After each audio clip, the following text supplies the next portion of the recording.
कमखमणिनीलाचारु कल्हारहस्ता स्तनभरनमिताङ्गी सान्द्रवात्सल्यसिन्धुः अलकविनिहिताभिस्रग्भिराकृष्टनाथा विलसद्हृदि गोदा विष्णुचित्तात्मजानः।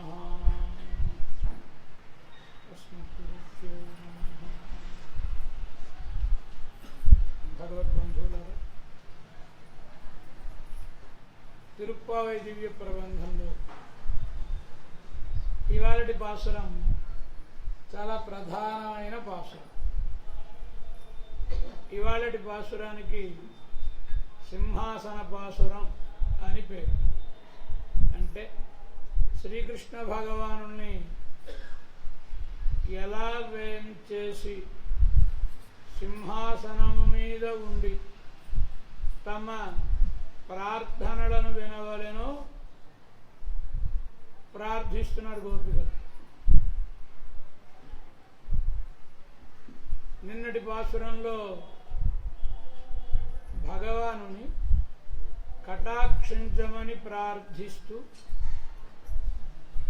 సంగమిరుప్పార్పోల్ వందు తలెక్కైదో అభిమాన భంగమాయి అని అడిగారు.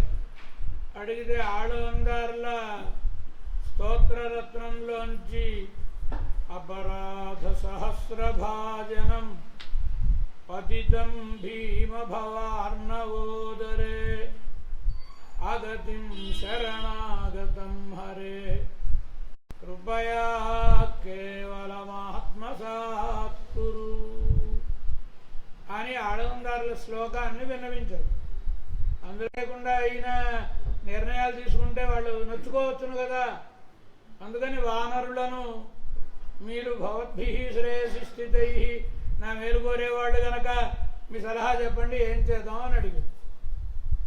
అడిగినప్పుడు ఏవో తర్జన జరిగాయి. చాలామంది వీల్లేదన్నారు.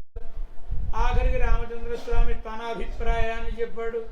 శరణను వచ్చిన వాడిని కాపాడి తీరవలసిందే, ఇదే నా అవతార ప్రయోజనం అని ఆఖరికి ఒప్పించాడు. ఏ సుగ్రీవుడు వధ్యతామేష తీవ్రేణ దండేన లాగుతుందా మైకు సచివై సహా అంటే సంహరించి తీరాల్సిందే అన్న సుగ్రీవుడినే ఒప్పించి ఆయనతోటే రావించాడు విభీషణుడిని రామచంద్రస్వామి. ఆనయనం హరిశ్రేష్ఠ అని వచ్చిన తర్వాత దగ్గర కూర్చోబెట్టుకున్నాడు విభీషణుడు. రామచంద్రస్వామి ఏమనుకుంటున్నాడు, అసలు ఈ లోకంలోనికి వచ్చినదే నేను అందరినీ కాపాడటం కోసం, అలాంటిది నాకు శ్రమ తప్పించి ఈ విభీషణుడు వచ్చి శరణు వేడాడు. వేడిన తర్వాత కూడా ఇంతసేపు సమావేశం పెట్టుకుని కూర్చుంటే అతను ఎంత బాధపడి ఉంటాడో. ఆకాశంలో ఉండి అన్నీ విడిచిపెట్టి వచ్చినవాడు కదా, నొచ్చుకుని ఉంటాడు అనుకుని లోచనాభ్యాం పిబన్నివ వచసా సాంద్వయిద్వైనం లోచనాభ్యాం పిబన్నివ మాటలతో ఆయన నెమ్మదిగా శ్రమ అంతా పోయే రీతిగా ఊరడించి కన్నులతో పరమ ప్రేమతో విభీషణుని త్రాగేస్తున్నాడా అన్నట్లుగా ప్రేమతో చూస్తూ విభీషణుణ్ణి చాలా బాధపడి ఉంటాడు ఈయన. నిజానికి విభీషణుడు లంకలో ఉండి రామా శరణు అన్నాడు అనుకోండి, ఈయనే వెళ్ళి కాపాడాలి. ఈయనకి శ్రమ తగ్గించి యువతలి ఒడ్డుకు వచ్చి శరణన్న తర్వాత కూడా ఈయన ఆలస్యం చేయాల్సి వచ్చింది కనుక అతను నొచ్చుకున్నాడో లేదో తెలియదు. కానీ రామచంద్రస్వామి మాత్రం మనసులో చాలా బాధపడి అతనితో చాలా తీయగా మాట్లాడతాడు. ఎలా మాట్లాడతాడు రామచంద్రస్వామి? కంబనాట్టాడు అని తమిళ రామాయణంలో ఒక అందమైన పాసురాన్ని చెప్పాడు. రామచంద్రుడు విభీషణునితో, విభీషణ ఎవడికి తెలియని ఓ రహస్యం నీకు చెప్పనా అన్న.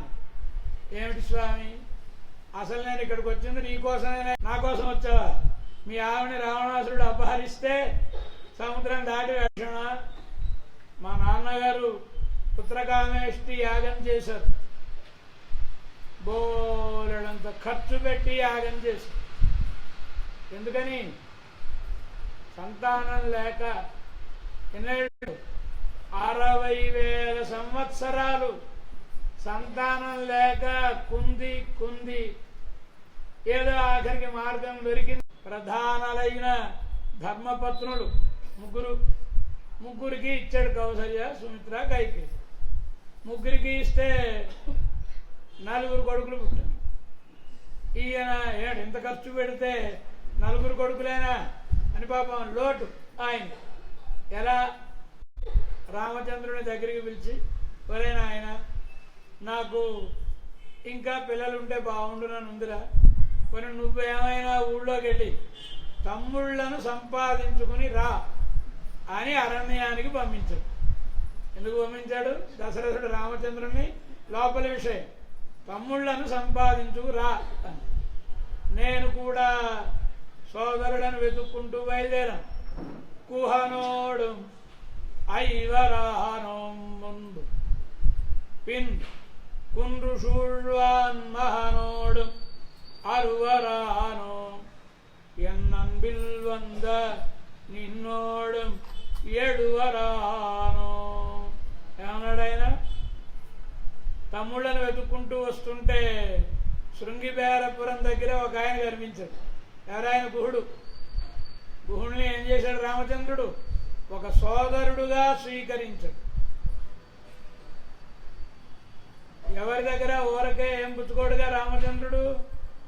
నది దాటాలి, గంగా నదిని దాటించాలి. కానీ రామచంద్రుడు ఊరికే ఉపకారం పొందడు. వాడికి కూడా అది జీవనాధారం. పడవ దాటించి ఏదో డబ్బులు పుచ్చుకొని బ్రతుకుతూ ఉంటాడు గుహుడు. కనుక పడవలో కూర్చుని, ఏమయ్యా గుహ, ఏమాత్రం అవుతుంది ఏమిటి ఈ నది దాటడానికి అని అడిగాడు కూలి. ఆయన, మీకెందుకండి అన్న. అలా కాదయ్యా, మరి కూలి ఇవ్వాలి కదా, ఎంత అవుతుందో చెప్పు. నేను మీ దగ్గర కూలి పుచ్చుకోను కదండి, పుచ్చుకుంటే కదా ఎంతో చెప్పాలి అన్నాడు ఆయన. కానీ రామచంద్రుడికి ఇతనికి రుణపడి ఉండిపోవడం ఇష్టం లేదు ఆయనకి. ఎలాగో తీర్చేయాలి కనుక తీర్చాడా లేదా? తీర్చాడు. ఎలా తీర్చాడు?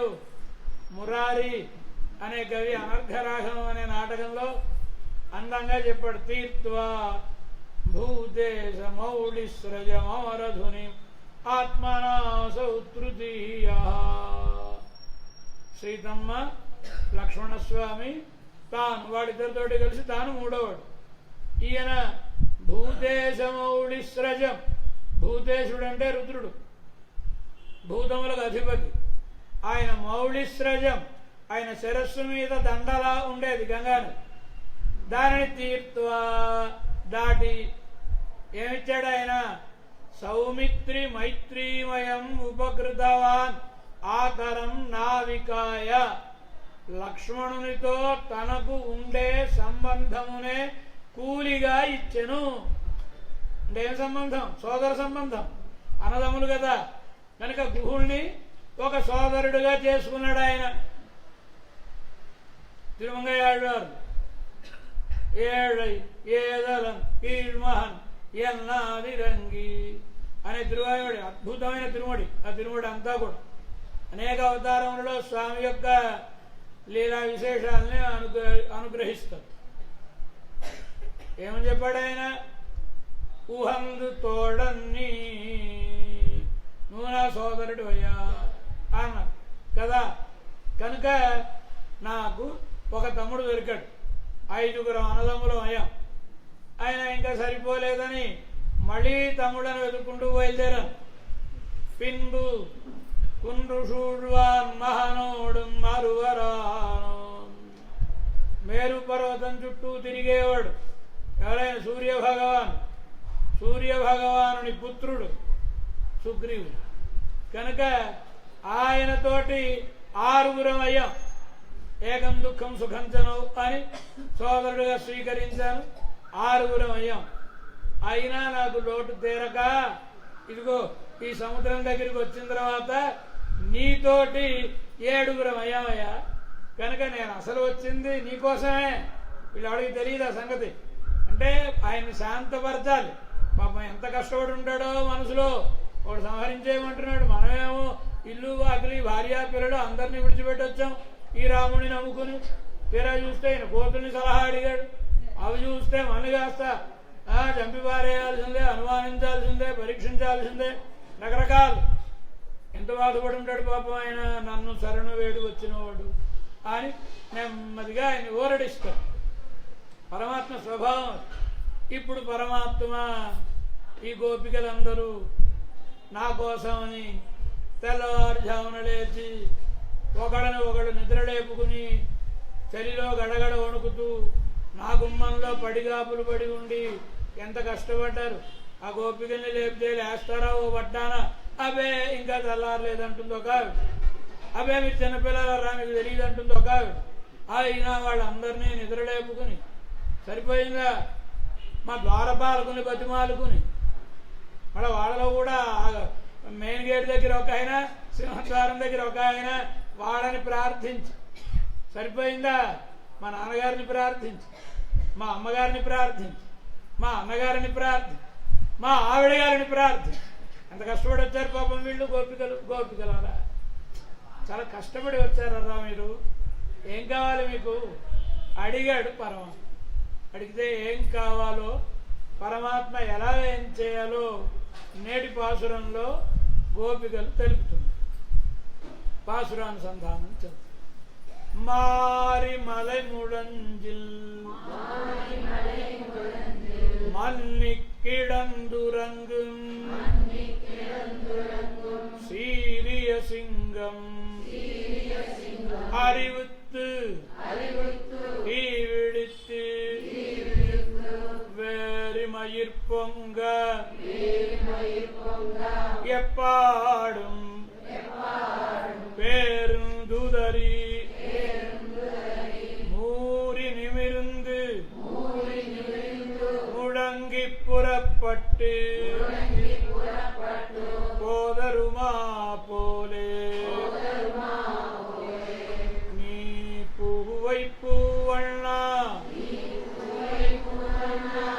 உன் கோயில் நின்றும் இங்கனே போந்தருளி கோப்புடைய சீரிய சிங்காசனத்திருந்து யாம் வந்த காரியம் ஆராய்ந்து அருள் ఏలోరంపావాయి. పరమాత్మని ఎలా ఏం చేయాలో ఆ విధానమును ప్రార్థిస్తున్నాడు. ఇంకేం కోరిక గోపికలకు? పరమాత్మ సౌందర్యాన్ని దర్శించుట, మంగళాశాసనము చేయుట. ఇంతకంటే గొప్ప కోరిక ఏం లేదు. పరమాత్మ చాలా అందమైనవాడు. ఎంత అందమైనవాడంటే నిలబడినా అందంగానే ఉంటాడు, కూర్చున్నా అందంగానే ఉంటాడు, శయనించినా అందంగానే ఉంటాడు. పెద్ద కష్టమేం కాదు. మనం కూడా కొంచెం జాగ్రత్తగా అటు ఇటు చూసుకుని అభ్యాసం చేస్తే అందంగా కూర్చోవడం, అందంగా నిలబడడం ఇవన్నీ చేయగలం. కానీ నిద్రపోయినప్పుడు అందంగా ఉండడం మన వల్ల కాదు. ఎందుకంటే మన అధీనంలో మనం ఉండం కనుక మనం నిద్రపోతే పక్కవాడు జడుచుకోవడమే తప్ప మన సంగతి మనకి తెలియదు కదా. అప్పుడు మన కంట్రోల్లో మనం ఉండం. కానీ పరమాత్మ నిద్రపోయినా చాలా అందంగా ఉంటుంది. ఎవరు చెప్పాలి? నిద్రాకారిక సౌందర్యాన్ని సీతమ్మ చెప్తుంది. నిద్రపోతే ఎంత అందంగా ఉంటాడు ఆయన. సమయాబోధిత శ్రీమాన్ సుఖసుప్త పరంతప. ఆంజనేయ స్వామికి గుర్తు, ఒక అభిజ్ఞానం. సీతమ్మని చూశాడో లేదో రామచంద్రస్వామి నమ్మాలి కదా. కనుక సీతారాములకు తప్ప ఎవరికి తెలియని ఒక వృత్తాంతాన్ని, కాకాసుర వృత్తాంతాన్ని ఆంజనేయ స్వామికి తెలుపుతూ సీతమ్మ అంటుంది, ఆంజనేయ, రామచంద్రుడు అరణ్యంలో నడిచి నడిచి అలిసిపోయి ఉండడం వలన నా ఒడిలో తల పెట్టుకుని పడుకున్నాడు. ఎలా ఉన్నాడు ఆయన? శ్రీమంతుడు. ఏం శ్రీమంతుడు అండి? ఏమైనా ఉన్నాయా? ఉన్న ఆస్తులన్నీ వదిలేసి వచ్చాడు ఆయన. కానీ ఆయన శ్రీమంతుడు అంట. శ్రీమత్ శబ్దానికి అర్థం ఏంటి? అందమనే ఐశ్వర్యం కలవాడు. రామచంద్రుని సౌందర్యం చాలా గొప్ప సౌందర్యవంతుడు కనుక ఈ సౌందర్యం అనే శ్రీ కలవాడు. సౌందర్యం అంటే ఓ పూతలు పూసుకుంటే వచ్చే సౌందర్యం సౌందర్యం కాదు, ఆభరణాలు పెట్టుకుంటే వచ్చే సౌందర్యం సౌందర్యం కాదు. ఏది సౌందర్యం? ఆభరణ శూన్యత్వేపి, ఏ ఆభరణాలు పెట్టుకోకపోయినా అన్ని ఆభరణములు పెట్టుకున్నట్లుగా కనబడే గొప్పతనం. అది సురూపత దదృశు అంటారు వాల్మీకి మహర్షి. రామచంద్రుడు అలా ఉంటాడు ఆయన కనుక ఎలా పవళించాడు ఆయన? ఆ సౌందర్యం ఏమాత్రం తరగలేదు. సీతమ్మ ఆయనకేసే చూస్తుంది. ఓ పక్కన చూడాలని ఉత్సుకత, ఓ పక్కన చూడకూడదు అనే భయం. నిద్రపోతున్న వాళ్ళని అదే పనిగా చూడకూడదు కదా. మరి ఆయన నిద్రపోతున్నాడు, చూడకూడదు, అవంగడు. కానీ ఆయన మెలకుగా ఉంటే ఈవిడ చూడలేదు. సిగ్గువడుటగల్గి సింగారమును గల్గి. పోతన గారు ఏమన్నగా చెప్పాడండి, సీతమ్మ రామచంద్రుడితోటి ఎలా ప్రవర్తించేది? సిగ్గువడుటగల్గి, చాలా సిగ్గుపడుతూ ఉంటుంది. ఇలా ప్రజానికి సిగ్గుపడితే ఆయన వదిలేసే ప్రమాదం ఉంది కనుక సింగారమును గల్గి అని అటు మాట్లాడుతుందా, మాట్లాడితే ఎంత బాగుండును అని ఆయన అనుకూలంగా ఉండేది అని నరనాథు చిత్తంబు సీత తనకు వశము చేసుకొనియే. రామచంద్రస్వామిని తన వశం చేసుకుందండి ఆయన మనసుని సీతమ్మ వీడితోటి అంటాడు కదా. కనుక మెలకుగా ఉన్నప్పుడైతే తేరి ఆయన కేసు పాపం చూడలేదు ఆవిడ, సిగ్గు కదా. ఇప్పుడైతే చూడొచ్చు నిద్రపోతున్నాడు కనుక, కానీ నిద్రపోయేవాడు చూడకూడదు. ఏం చేయాలి? కనుక అలా అలా అలా అలా చూసి చూడనట్టుగా చూస్తాం. ఎలా ఉన్నాడు ఆయన? సుఖసుప్త.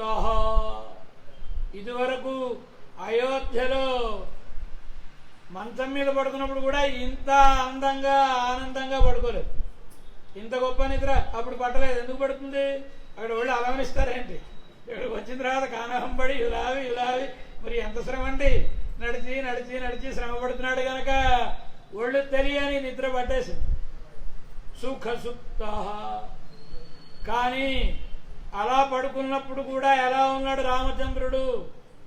సింహం పడుకుంది అనుకోండి, పడుకుంది లేని పక్క నుంచి వెళ్తామా? అలాగే ఈయన పరాక్రమ స్ఫోరకంగా చూస్తే శత్రువులు మట్టి గరిచే రీతిగా అంత పరాక్రమం తోచేలాగానే ఉన్నాడు, అంత అందంగానూ ఉన్నాడయ్యా అంటు. కనుక సౌందర్యం అంటే పరమాత్మ సర్వాంగ సుందర, అన్ని అవయవములు అందమైనవే.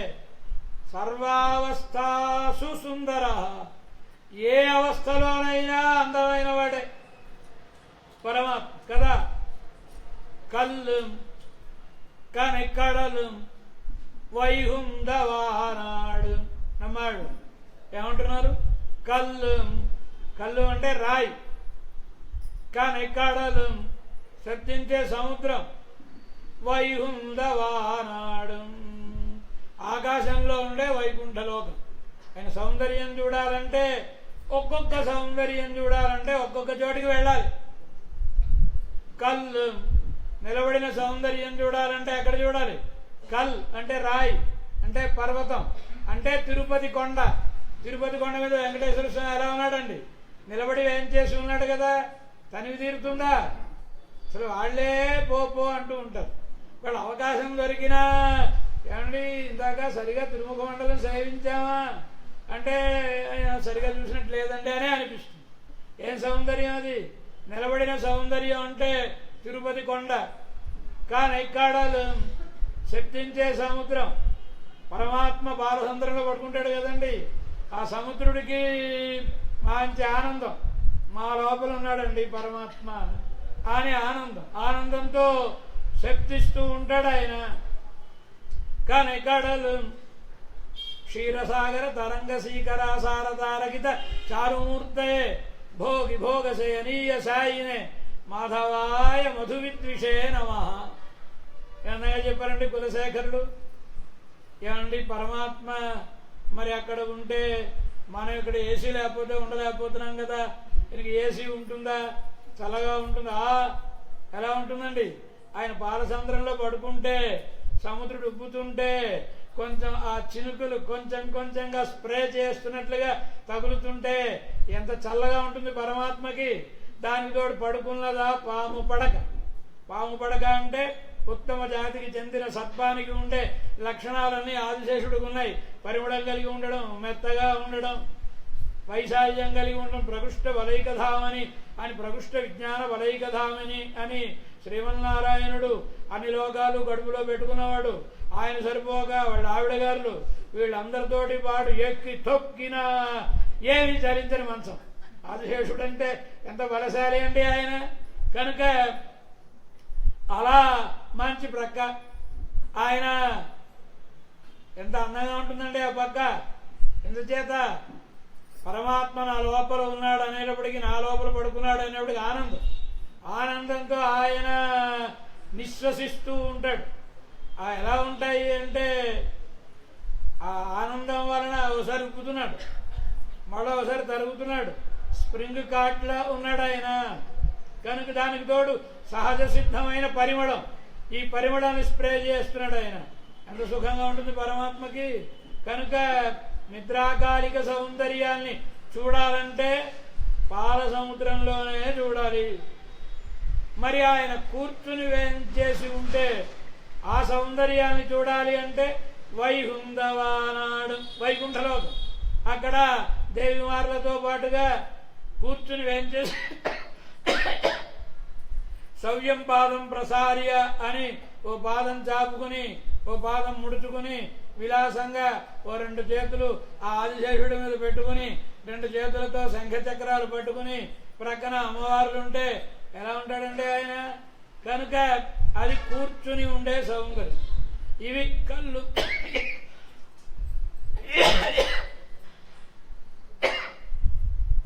కనకడలం వైహుంద వానాడు నిండ్రవారు ఇరుందవారు కిడందవారు. నమ్మాడవారు 5వ పది ఏమంటున్నారు, 10వ తిరువమిది ఏమంటున్నారు? నిండ్రవారు. పరమాత్మ నిలబడితే ఏమందం అండి. ఇరుందవారు కూర్చున్న ప్రకారం, ఆయన కూర్చుంటే ఎంత అందంగా ఉన్నాడండి. కిడందవారు పవడిస్తే ఎంత అందంగా ఉన్నాడండి. అందరికీ 3 సౌందర్యాలను సేవించే భాగ్యం దక్కదు. ఏదో ఒకవేళ భాగ్యశాలురైతే ఏదో ఒక సౌందర్యాన్ని దర్శించవచ్చును. శ్రీరామచంద్రస్వామి సముద్రపు టొట్టున పవళించి ఉన్నాడు. పడుకున్న సౌందర్యం ఎవరండి చూసిన వాళ్ళు? వానర వీరులు. వాళ్ళంత భాగ్యశాలురు లేరు. ఎందుచేత రామచంద్రస్వామి బాహుం భుజగ భోగాభం ఉపధాయ హరిసూదన, పాము పడగలా ఉండే బాహువును తల క్రింద పెట్టుకుని సముద్రానికి ఎదురుగుండగా 3 రోజుల పాటు ఉపవసించి పడుకున్నాడు కదా ఆయన. ఎంత గొప్ప సౌందర్యం అది. వాల్మీకి మహర్షి ఆ ఘట్టాన్ని వర్ణిస్తున్నాడు. ఆయన వర్ణిస్తున్న ఆయనకి కనబడుతోంది. మహర్షి బ్రహ్మదేవుని వరప్రసాదం వలన ఆ దృశ్యం కనులకు గోచరిస్తోంది. ఏమంటాడు ఆయన? అంజలిం ప్రాంగుఖ కృత్వ ప్రతిశిష్యే మహోదధే. ప్రతిశిష్యే, ప్రతిశిష్యే అంటే పోటీగా పడుకొనెను అంట వేదాంత దేశుడు. రఘువీర గద్యంలో ప్రతిశయన భూమికా భూషిత పయోధి పులినా. ప్రతిశయం, ప్రతిశయనం అంటే పోటీగా పడుకున్నాడు ఈయన.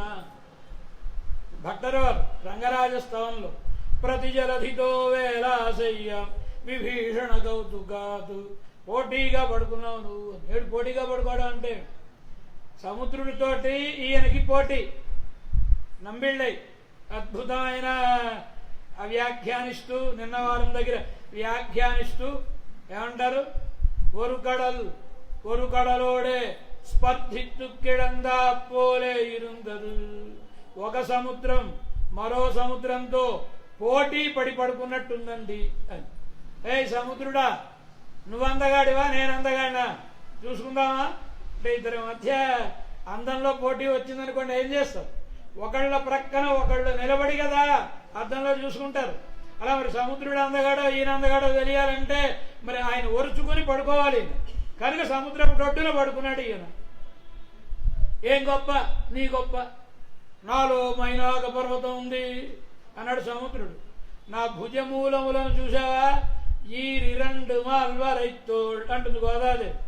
2 రెళ్ళు 4 భుజమూలములు పర్వత శిఖరముల వలె ఉంటాయి రామచంద్రుడివి గనక నాలోనూ పర్వతాలున్నాయిలే. ఇంకేం చెప్పు నీ గొప్ప. నాలో శంఖం పుట్టింది పాంచజన్యం. ఓయ్ నాలోనే నా దగ్గరే పాంచజన్యం ఎప్పుడు ఉంటుందయ్యా, కనుక ఇంక చెప్పు నీ గొప్ప. లక్ష్మీదేవి పుట్టింది, చూపించి ఇప్పుడు ఆవిడ ఇక్కడ ఉందయ్యా, కనుక లక్ష్మీదేవి నాలోనే ఉంది కనుక ఏమిటి నీ గొప్ప. నాలో కౌస్తుభం అని పుట్టింది, నాలో కౌస్తుభం నేను ఎప్పుడు వేసుకున్నా. మరి ఎక్కడ తేడా లేదు. కనుక నువ్వు అందగాడివా నేను అందగాడినా అని పడుకు. ఏ అందం బాగుంటుందండి, ఏ సముద్రం గొప్పది అంటే కంబనాట్టాడు చాలా అందంగా చెప్పాడు. కరుణయన్ కడల్ గిడందన కరుం కడల్ నోక్కి, అది ఉప్పు సముద్రం, ఈయన కరుణా సముద్రం. కనుక కరుణా సముద్రుడు ఉప్పు సముద్రాన్ని చూస్తూ పడుకున్నాడండి. ఎవడు గొప్ప? ఈ రామచంద్రుడే తలుచుకుంటే తన తోళ్వలి కిడక్క, తన భుజబలం ఉండగా, అమ్ముల బొదిలో బాణం ఉండగా సహించి 3 రోజులు ఉపవసించి పడుకున్నాడు. ఈయన 3 రోజులు ముందే బాణం వేస్తే ఈ సముద్రుడు వచ్చేవాడా లేదా? అయినా పోన్లే ఆయనకి అవకాశం ఇద్దాం మనం అని ఆయనకి అవకాశం ఇవ్వడం కోసం 3 రోజులు పడుకున్నాడంటే మరి కరుణా సముద్రుడు కదండి. కనుక కరుణయన్ కడల్ కిడందరం కరుం కడల్లోకి అలా పవళించిన సౌందర్యం. ఈ సౌందర్యాన్ని దర్శించిన వాళ్ళు ఎవరు? వానర వీరులు అందరూ దర్శించారు. కూర్చొని ఉన్న సౌందర్యం సేవించిన వాళ్ళు ఎవరు? భరతుడు, తక్కుంగల భరతునితో పాటు వచ్చిన వాళ్ళందరూ ఉటజే రామవాసీనం జటామండలధారిణం, జటలను ధరించినటువంటి రామచంద్రస్వామి చిత్రకూటానికి వెళ్ళినప్పుడు అక్కడ కుటీరంలో కూర్చొని ఉంటే భరతుడు వెళ్లే సమయానికి కూర్చొని ఉన్న సౌందర్యాల్ని ఆయన అనుభవించారు. నిలబడిన సౌందర్యాల్ని అనుభవించిన వాళ్ళు ఎవరు? తార వారిని సంహరించాడని దూషిద్దామని వస్తున్న ఆవిడ అక్కడ రామచంద్రస్వామి నిలబడి ఉంటే భక్తుశ్చైవానుజం శుభా సాతం సమాసాధ్య విశుద్ధ సత్వ. ఆ రామచంద్రస్వామిని దర్శించేటప్పటికే నిలబడిన సౌందర్యాన్ని చూసేటప్పటికే ఆవిడకి అనిపించింది, ఈ మహాపురుషుడు ఊరికేమో ఆయన చంపుతాడా, ఈయన సంహరించాడంటే దానికి తగిన పాపం ఆయన చేసి ఉండాలి అనుకుని తిడదాం వచ్చిన నోటితోటి ఆయన కీర్తించు కదా. కనుక మరి 3 సౌందర్యములను ఎక్కడో అక్కడ సేవించారు. అలా కాకుండా అది 11,000 సంవత్సరములు రాజ్య పరిపాలన చేసిన రామచంద్రస్వామి కాలం. ద్వాపర అంతానికి వచ్చేటప్పటికీ ఆయు పరిమితి తగ్గింది. శ్రీకృష్ణ భగవానుడు 125 సంవత్సరములే కనుక ఇంత తీరిగ్గా చూపించడానికి అవకాశం ఉండదేమో అని ఒకే ఘట్టంలో చూపించేసట 3 సౌందర్యాలని కృష్ణ పరమాత్మ. దర్శించిన తల్లి ఎవరండి? యశోదాదేవి. ఎంత అదృష్టవంతురాలావిడ. పూజలలో పడుకోబెట్టింది కృష్ణ భగవాను. పిల్లవాడికి ఇంకా అప్పుడే కొంచెం కాళ్ళు చేతులు వస్తున్నాయి, కొంచెం నడవడానికి ప్రయత్నం చేస్తున్నాడు. ఆ ఊయల గొలుసులు పట్టుకుని నిలబడ్డాడు. ఆయన నిలబడేటప్పటికి నిలబడిన సౌందర్యం, కానీ ఇంకా సరిగా నిలబడటం చేతగా లేదా ఆయనకి. కనుక ఒకసారి మన కూల పడిపోయాడు, కూర్చుండిపోయాడు. కూర్చున్న సౌందర్యం, కూర్చున్నవాడు పడుకున్నాడు. పవళించిన సౌందర్యం. 3 సౌందర్యాల్ని ఒక్కచోటే దర్శించాం. అసలు ఈ పాసురం చెప్పిన వారు ఎవరు? నమ్మాళ్ళవారు. నింద్రవారు ఇరుందవారు కీడందవారు. నమ్మాళ్ళవారు తిరువాయుముడి ఎవరి కోసం చెప్పారు? రంగనాథుడి కోసం అని చెప్పి. తిరువాయుముడి ఎవరి కోసం పాడారు? రంగనాథుని కోసం పాడారు. కానీ మిగతా వాళ్ళందరూ వచ్చి దివ్య దేశాల వాళ్ళు నాకో తిరువాయుముడి అని పట్టుకెళ్ళిపోతే ఆఖరికి అసలు వాళ్ళకి దక్కే తక్కువే. ఈ మిగతా వాళ్ళకి అందరికీ పనిచేసేటప్పుడు ఒక్క తిరువాయుముడి మిగిలింది రంగనాథుడు. అది కూడా గంగులం బహలం కంటూ ఇలా అడిగాడు. ఇప్పుడు దుఃఖిస్తున్నటువంటి తిరువాయుముడు అది ఉంచుకున్నాడు ఆయన. మిగతా వాడికి ఇచ్చేసాడు కదా. కనుక రంగనాథుని గురించి కనుక నమ్మాళ్ళవారు ఇప్పుడు నిండ్రవారు ఇరుందవారు కిడందవారు ఉంటే ఎవడని అనుభవించారు? రంగనాథుడు. పవళించిన సౌందర్యం పెరియ పెరుమాళ్. రంగనాథుడు ఆదిశేషుడి మీద పవళించి ఉంటాడు కదండి. మరి నిలబడిన సౌందర్యం నంబెరుమాళ్ నిలబడి ఉంటాడు కదా. భక్తుల వారు కాలక్షేపం చెప్తున్నారు, నందియర్ వారు సేవిస్తున్నారు. మరి కూర్చున్న సౌందర్యం రంగనాథుడి దగ్గర ఎక్కడుందండి? పెరియ విరాట్టియార్ లేదా మరి అమ్మవారు కూర్చుని ఉంటారు కదా. పెరియ విరాట్టియార్ అంటే అలా చెప్తే కుదరదండి. పరమాత్మ పరంగా చెప్పాలి కూర్చున్న సౌందర్యం అంటే. అయితే ముక్కోట ఏకాదశికి ముందు రోజు మోహిని అలంకారంలో కూర్చుని ఉంటాడు కదా పరమాత్మ. అది కూర్చున్న సౌందర్యం. వారు ఏం చేసి ఉన్న దివ్య దేశానికి, నమ్మాడు వారు ఏం చేసి ఉన్న దివ్య దేశానికి చుట్టూ నవ తిరుపతులు. పెరుమాళ్ళందరూ ఈ నమ్మాడు వార్ల కోసం చూస్తున్నారు. పుళుంగుడి కిడందు వరగుణమంగ ఇరుందు వైహుంలత్తుడు నిండ్రు. తిరుపుళుంగుడి అనే క్షేత్రంలో పడుకుని వరగుణమంగ ఇరుందు, వరగుణమంగ అనే దివ్య దేశంలో కూర్చుని వేం చేసి ఉండి శ్రీవైకుంఠం అనే క్షేత్రంలో నిలబడి.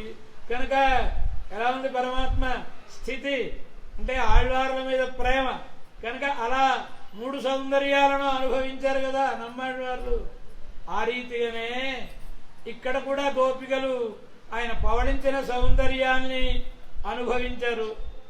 ఇప్పుడిక ప్రగమించి లేచి నడిచి వస్తే నడక సౌందర్యాన్ని అనుభవించాలి. నడిచి వచ్చి సింహాసనం మీద వేంచేసి ఉంటే కూర్చొని ఉన్న సౌందర్యాన్ని అనుభవించాలి. ఇది వీళ్ళ కోరిక. ఇవాళటి పాసురంలో పరమాత్మను ప్రార్థిస్తారు. ఇవాటి పాసురం ఎన్నవ పాసురం అండి? 23వ పాసురం కదా. 23 అంటే 2 + 3 ఎంతైంది? 5 కదా. 5 అంటే అశ్వని భరణి కృత్తిక రోహిణి మృగశిర. 5వ నక్షత్రం మృగశిర. మృగశిర అంటే మృగశీర్షము. మృగశీర్షం అంటే సింహం యొక్క తల, మిగతా శరీరం అంతా మనిషి. ఎవరు? నృసింహస్వామి. కనుక ఇవాటి పాసురంలో ఎవరిని కీర్తిస్తోందండి? నృసింహస్వామి, హయగ్రీవస్వామి, వరాహస్వామి. మృగశీర్షం అంటే వీళ్ళందరూ అర్థమే. కానీ అన్నిటిలోనూ ప్రధానంగా ఇవాళ సింహంగా రూపిస్తుంది. ఒక సింహంలా రమ్మనముంది పరమాత్మని. మొదటి పాసురంలో అంటే ప్రతి మాట చెప్పరు పెద్దవాళ్ళు, హింట్ ఇచ్చి వదిలేస్తారు. కనుక మొదటి పాసురంలో మారేడు తింగళ్ళలో నంద ఏమని చెప్పింది? యశోద ఈళం సింగం అంది కదా. మొదటి పాసురంలోనే సింహం అని సూచించింది. అంటే మేము చెప్పే ఈ 30 పాసురాలు సింహాన్ని గురించి చెప్పే పాసురాలు సుమండి అని. కనుక నరసింహస్వామి ఆయనంటే ఇష్టం. గోదాదేవికి ఎవరంటే ఇష్టం అండి? నరసింహస్వామి అంటే ఇష్టం. కనుకనే తను వివాహం చేసుకోవాలనుకున్నా ఎలా రావాలో తెలిసినా నువ్వు తొందరపడి అమ్మాయి తెల్లగా ఉంటుంది నేను నల్లగా ఉంటానని రంగులు పూసుకుని వచ్చేస్తావేమో. దానికోసం పార్లర్లు ఉన్నాయిగా ఇప్పుడు పెళ్లి కొడుకుని పెళ్లి కూతురిని తయారు చేయడం. అలా నువ్వు వేసుకొచ్చేస్తావేమో. అలా రాకు. అరిమూహారచ్చుదన్ అంటు సింహముఖంతో రావాలి నువ్వు. నరసింహస్వామి అంటే ఇష్టంట గోదాదేవి. కనుక సింహముఖంతో రమ్మనమని కదా. అది ఇక్కడ కూడా శ్రీకృష్ణ భగవానుడు అంటే ఎవరండి? రుక్మిణీదేవి చెప్పింది పురుష సింహమా అని. పురుష సింహమా ఆవిడ పంపించిన సందేశంలో ఏమంది? కృష్ణ భగవానుని పురుష సింహం అంది. కనుక శ్రీకృష్ణ భగవానునే ఇక్కడ పరాక్రమం కలిగిన సింహంగా రూపించి ప్రార్థిస్తున్నారు. అలా వేం చేయవలసింది అని. ఏమని ప్రార్థిస్తున్నారు? మారి మలమురంజిల్ మల్లిక్కిళందురంగు సీరియ సింగం. మారి వర్షాకాలంలో, మలమురంజిల్ పర్వత గుహలో, మల్లిక్కిడందు ఆడు సింహంతో పాటుగా కలిసి ఒకే సింహమా అన్నట్లుగా ఉరంగం నిదురబోయే సీరియ సింగం పరాక్రమం కలిగిన సింహము అని. వర్షాకాలంలో, వర్షాకాలం అంటే వర్షాకాలం చాలా గొప్ప కాలం. వర్షాకాలాన్ని మించిన కాలం లేదు. కనుకనే శ్రీకృష్ణదేవరాయల సభలో ఒక ప్రశ్న వేశాడు కృష్ణదేవరాయలు అష్టదిగ్గజాలకి. ఏమిటి ప్రశ్న? 12 - 4 ఈజ్ ఈక్వల్ టు ఎంత అని అడిగాడు. ఏమడిగాడు? 12లో 4 తీస్తే ఎంత? ఈ పెద్దన గారు, ముక్కు తిమ్మన గారు, వీళ్ళందరూ ఇది కూడా ఒక ప్రశ్నేనా? ఎంత కవిత్వంతో పాటు ఈ మాత్రమైనా లోకజ్ఞానం లేకుండానే వ్యవహారాలు నడుపుతున్నావా అని ఎవరికి వాళ్ళే చేతులు పైకెత్తుతున్నారు. మరి ఎవరిని అడిగితే వాళ్ళు కదా చెప్పాలి. అంటే అడిగాడు, నా చెప్పండి ఏం తేలిక ప్రభు? 8. కాదు ప్రభు అన్నాడు మన తెనాలి రామకృష్ణ. ఏమయ్యా కాదా? 12లో 4 తీస్తే 8 కాదు, ఎంత? 0 అన్నాడు. అనగానే అందరూ చూసి మన రామకృష్ణుడు మరీ ఇంత పూరా లెక్కల్లో 12లో 4 తీస్తే 0 ఏంటి అంటే, ప్రభు 12 నెలల్లో వర్షాకాలం 4 నెలలు తీసేస్తే 0.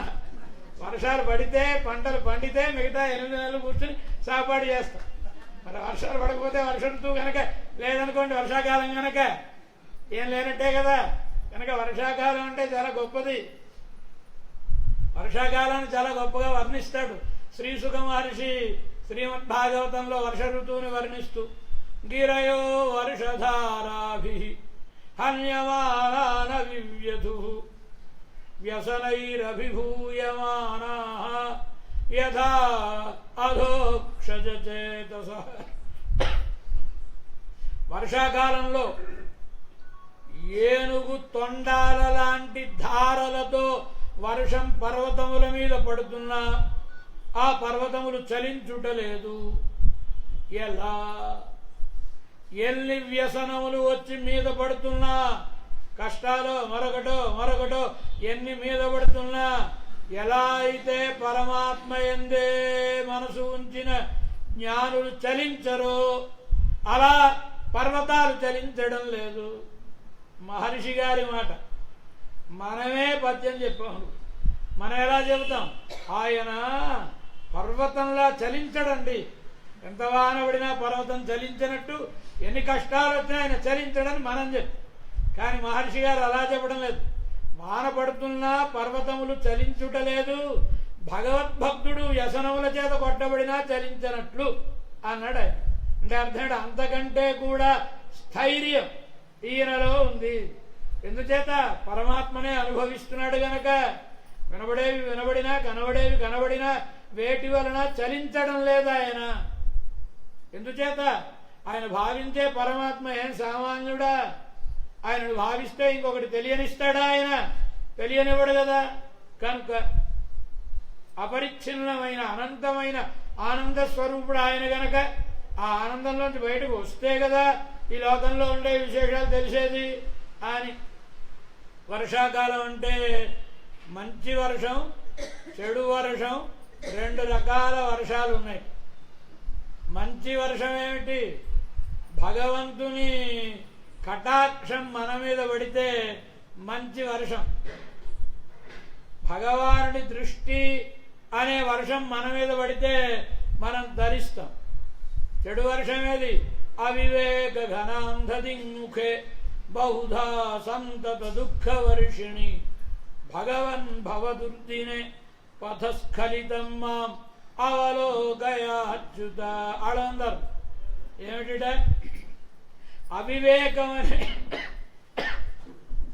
అవివేకం అనే మేఘాలు దుఃఖం అనే వర్షాన్ని మన పైన వర్షిస్తూ ఉంటాయి. అలా వర్షిస్తుంటే మరి కష్టాలు కలగండి మనకి. ఇది దుఃఖాన్ని కలుగజేసే వర్షం. మారి వర్షాకాలం. వర్షాకాలానికి ఉండే గొప్పతనం ఏమిటి? శాస్త్రవమున్నా తాత్కాలికంగా మరిచిపోయేలా చేసేది వర్షాకాలం. ఎంచేత సలిలేన సమీకృతా, వానలు పడేటప్పటికీ మెరక పల్లం తేడా లేకుండా అన్నీ నీటితో నిండిపోతాయి. ఇప్పుడు మహారాజులు దండయాత్రలకు వెళ్ళాలంటే వర్షాకాలంలో వెళ్ళరు. ఎందుకు వెళ్ళరు?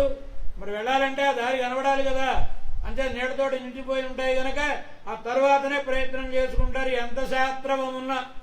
కనుక వర్షాకాలానికి పరస్పర వైరాల్ని తగ్గించేటటువంటి ఒక స్వభావం ఉంది. శ్రీరామచంద్రస్వామి వాలిని సంహరించాడు. ఒప్పందం ఏమిటి? వాలిని సంహరించి సుగ్రీవుణ్ణి పట్టాభిషిక్తుణ్ణి చేస్తే ఆయన సీతమ్మ జాడను తన వానరములచే వెతికిస్తానని. వాలి సంహారం అయిపోయింది, సుగ్రీవునికి పట్టాభిషేకం అయింది. మరి ఇంకేం చేయాలి? సీతాన్వేషణం చేయాలి. కానీ వచ్చింది వర్షాకాలం. ఈ వర్షాకాలంలో ఎక్కడ వెతకగలరు? కనుక ఈ 4 నెలలు నీకు విశ్రాంతి ఇస్తున్నావయ్యా, నువ్వు భోగాలకు ముఖం